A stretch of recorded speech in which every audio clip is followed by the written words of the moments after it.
Meteorología sinóptica. El presente trabajo es realizado por los estudiantes de la Universidad Andina del Cusco de la Escuela Profesional de Ingeniería Ambiental a cargo del ingeniero Teodoro Huarhuachipán.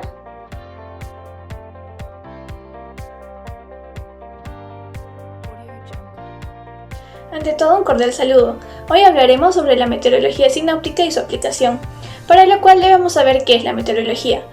Esta es una ciencia de la física de la atmósfera, que estudia el estado del tiempo, el medio atmosférico, los fenómenos producidos y las leyes que lo rigen. Entonces, la meteorología sinóptica es una rama de la meteorología que estudia los fenómenos meteorológicos en tiempo real, basándose en las observaciones realizadas a la misma hora y anotadas sobre mapas geográficos con el objetivo de predecir el estado del tiempo del futuro. Los temas de mayor importancia en esta ciencia son las observaciones meteorológicas, el manejo y procesamiento de datos, mapas meteorológicos, diagramas termodinámicos, masas de aire y frentes, sistemas báricos, superficies frontales, depresiones frontales, entre otros.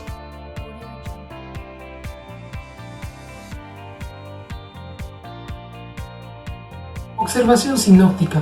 Una observación sinóptica es cuando se quiere apreciar de forma clara y concisa el estado actual del tiempo, ya sea la temperatura, la presión, los vientos y entre otros factores. Para realizar una observación sinóptica se realiza una serie de pasos. Primero, es la toma de datos en cualquier hora del día. Seguidamente, se envía a un sistema recopilador. Tercero, es la codificación. En esta codificación podemos ver mediante números, letras o figuras. Y en el último paso es plasmar a los llamados mapas meteorológicos. Información básica codificada.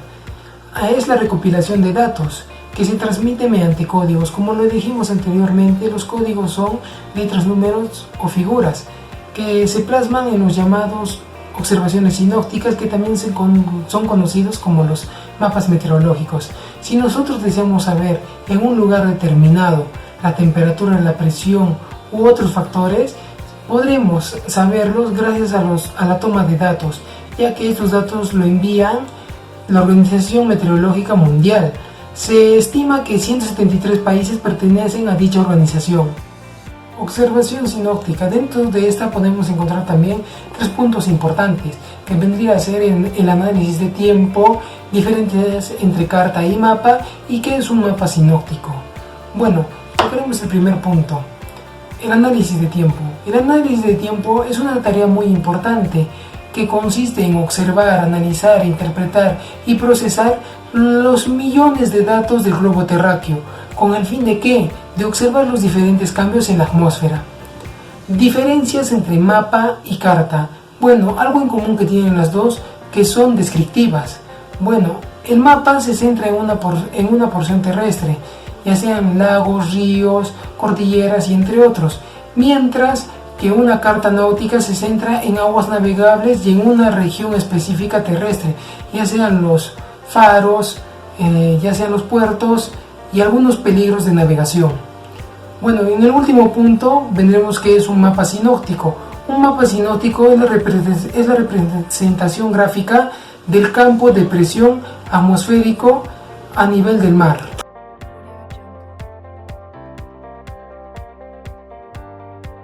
Mapas o cartas de superficie.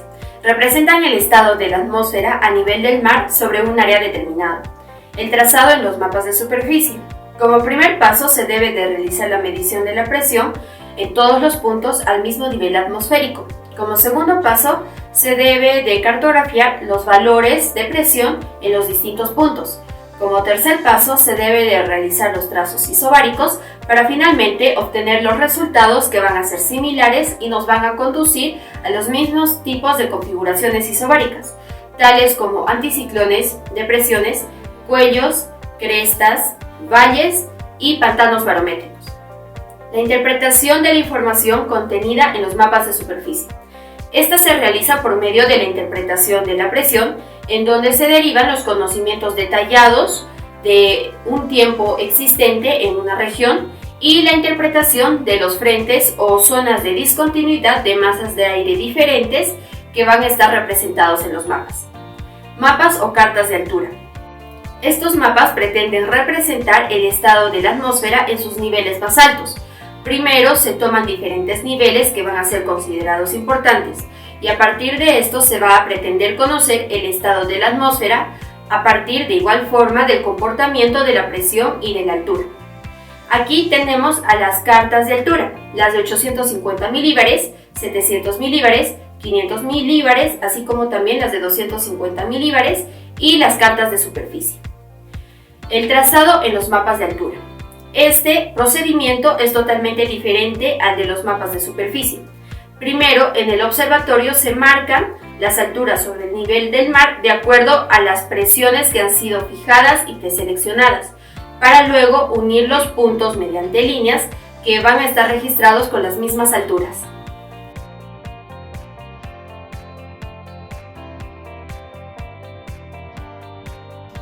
Los sistemas báricos. Un sistema bárico, fuerzas báricas, son producidas por diferencias en la presión de un fluido.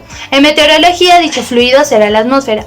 Hay muchos factores que intervienen en la formación, dirección y fuerza del viento, como la diferencia de presión de las isobaras, la variación de la gravedad del aire, la rotación de la Tierra y el rozamiento del aire con la superficie terrestre. Los centros de presión. Existen dos tipos de centro de presión, las de alta presión y las de baja presión. El meteorólogo noruego Petersen, destacado en el campo de análisis y pronóstico del clima, estableció unas fórmulas que expresan el desplazamiento en función de la presión y de la tendencia barométrica. Este desplazamiento puede ser en la dirección del gradiente isobárico o en dirección contraria. Entre ellos están los centros cerrados como los anticiclones y los sistemas bien definidos como los anticiclones y dorsales intensos. Los anticiclones.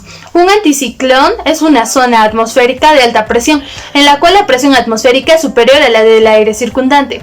El aire de un anticiclón es más estable que el aire que lo circunda y desciende sobre el suelo desde las capas altas de la atmósfera. Se pueden distinguir los anticiclones fríos y los anticiclones cálidos. Los anticiclones fríos se producen por enfriamiento superficial.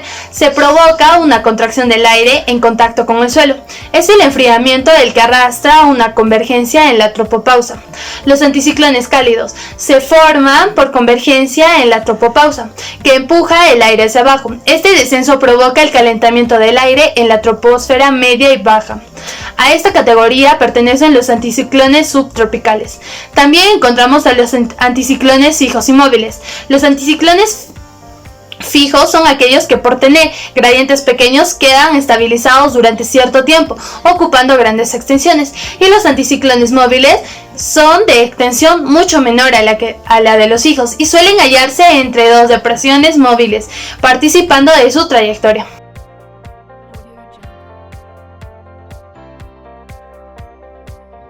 Las masas de aire. Una masa de aire se define como un cuerpo de aire con condiciones meteorológicas uniformes, como nubes, temperatura y humedad. Las masas de aire pueden cubrir varios millones de kilómetros cuadrados y extenderse hacia arriba de la atmósfera. Entre los tipos de masas de aire encontramos al tropical continental. Este se origina al norte de África y el Sahara. Las temperaturas por lo general son de 30 grados Celsius por día y alrededor de 15 a 20 grados Celsius por la noche, además de la presencia de partículas de arena. La tropical marítima.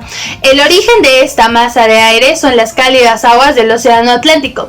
El aire es cálido y húmedo, trae consigo nubes bajas y llovizna y nieve. El polar continental. Sus orígenes es en los campos nevados de Europa del Este y Rusia. Se caracteriza por cielos despejados y heladas severas. Las temperaturas se encuentran entre los menos 10 grados Celsius. El polar marítimo. Sus orígenes empiezan en el norte de Canadá y Groenlandia y llega a las Islas Británicas en una corriente de aire del noreste. El ártico marítimo. El aire es más frío y menos húmedo. Tiene su origen en el Polo Norte y el Océano Ártico. Puede conducir a nevadas extensas y fuertes. El polar marítimo de retorno. Lleva el aire primero hacia el sur del Atlántico Norte y hacia el noreste a través de las Islas Británicas.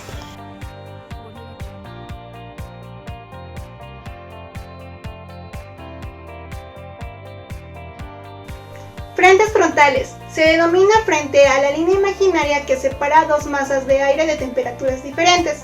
Estas dos masas de aire tardan mucho tiempo en mezclarse y eso origina numerosos fenómenos atmosféricos, los cuales se encuentran en las variables de presión, humedad, viento y temperatura. Además, estos se clasifican en función de la masa de aire que empuja. Frente cálido.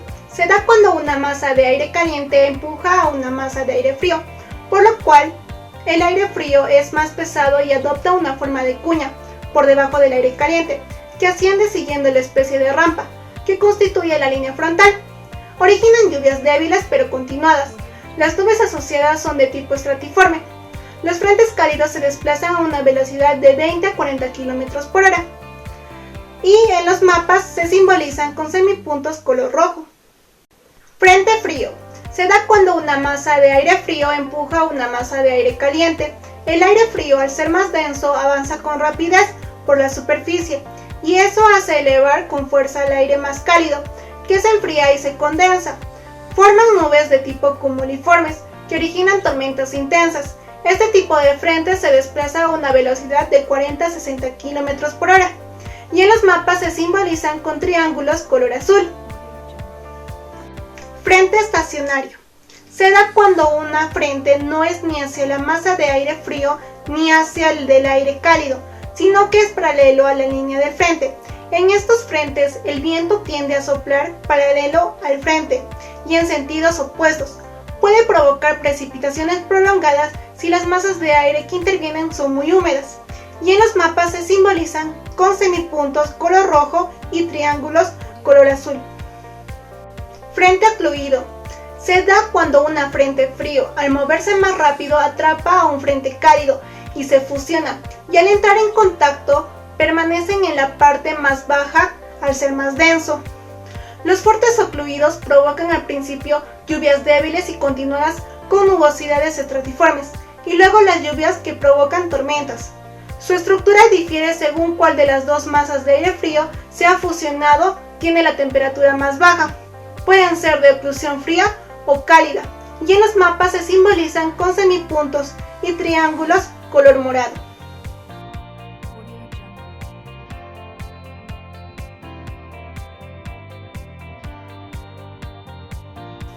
Depresiones. Las depresiones, también llamadas borrascas, son áreas de baja presión donde disminuye hacia el centro. Su extensión horizontal es muy variable, donde los vientos circulan en sentido antihorario en el hemisferio norte y en sentido horario en el hemisferio sur, siendo fuertes en el centro y más débiles en el exterior. Se clasifican en depresiones frontales y en depresiones no frontales. Depresiones frontales son aquellas depresiones que se originan ante la presencia de dos masas de aire diferente. Estas depresiones se forman en las ondulaciones del frente polar. Es necesario que la amplitud de la ondulación sea elevada y que exista un cambio en la intensidad del viento. Esta depresión se desplaza de oeste a este y en los mapas se simbolizan de la siguiente forma. Depresiones no frontales son aquellas depresiones que se originan en el seno de una masa de aire homogénea. El tipo de tiempo de las depresiones no frontales dependen de la humedad y estabilidad del aire. Forman depresiones orográficas, depresiones térmicas, sotaventos de una cadena de montañas, además de ciclones tropicales, danas o gotas frías, que son otro tipo de depresiones, y en los mapas se simbolizan de la siguiente forma.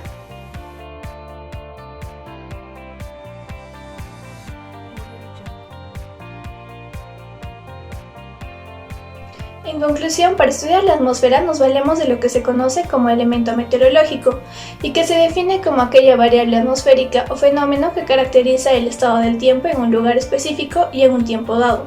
Para ello, esta ciencia se divide en distintas ramas. Una de ellas es la meteorología sinóptica, que se ocupa de los fenómenos atmosféricos sobre la base de análisis de cartas en la que previamente se han asentado observaciones sinópticas, con el propósito de hacer un diagnóstico o un pronóstico de condiciones meteorológicas.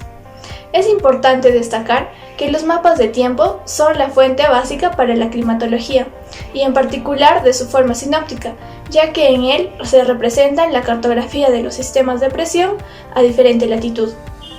Estos mapas ofrecen una visión global de los aspectos meteorológicos que caracterizan el tiempo atmosférico en un territorio.